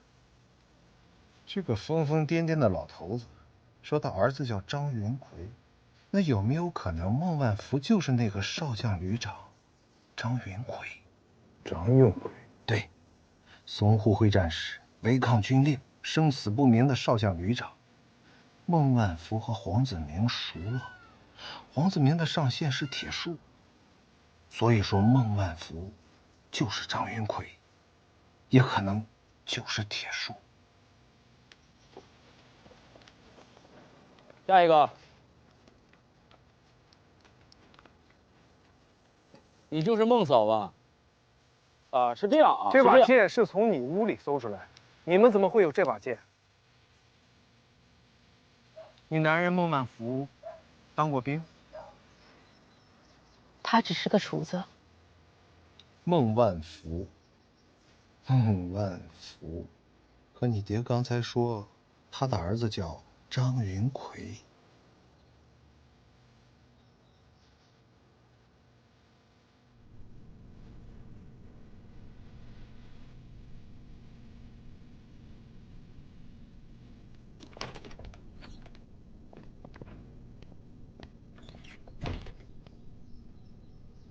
夫人，你没事吧？你没事吧？我没事。不是说要把我们分开审吗？你怎么能进来呀？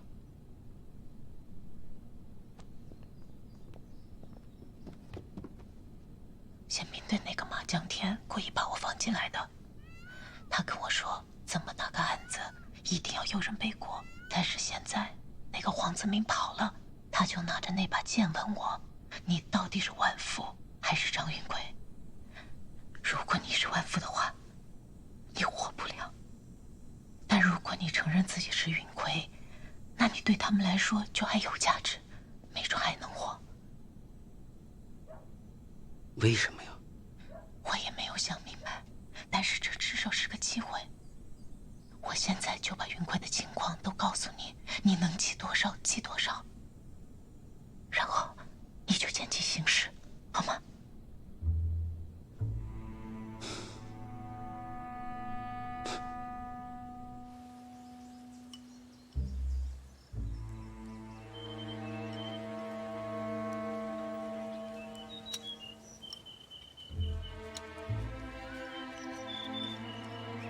这样看来，我的推测都是正确的。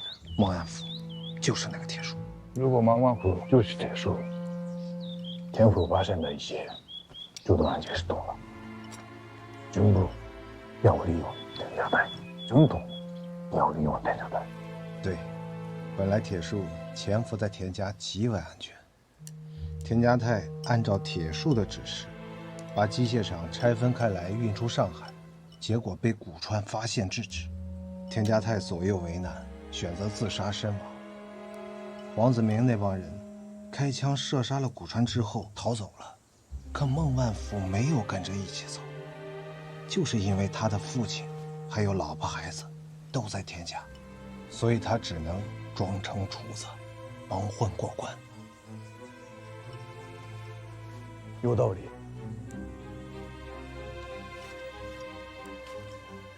孟万福这个线索很重要，我需要把他们一家带回红国宪兵队司令部进一步审讯。我要求立刻办理相关引渡手续。我不同意，这不符合规矩。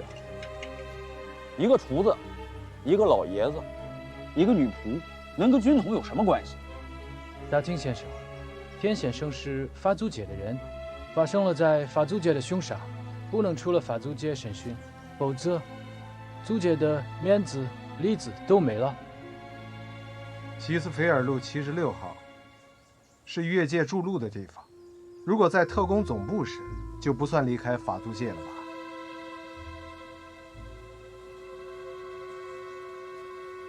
这倒是个折中的办法。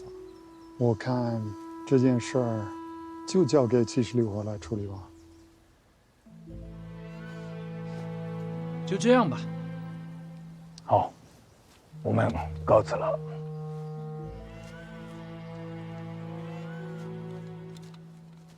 我刚刚接到近期转走的通知，你们子已经并给继续就和他工作部了。你带这个案子过去吧。科长，那这个案子不就成人家的了吗？那他老婆怎么办？要不要先把他老婆放了，看他跟黄子明联系吗？我们放长线钓大鱼。你看着办吧。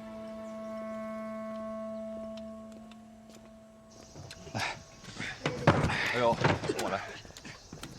打了个大胜仗，怎么还愁眉苦脸的？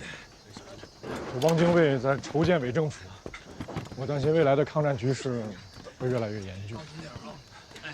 我们在进攻日寇的三皇村的时候，何志远派了这个特务队想来袭击我们，好在我们人数够多，又有所准备，他们才没敢动手。他是不是提前勾结了日伪啊？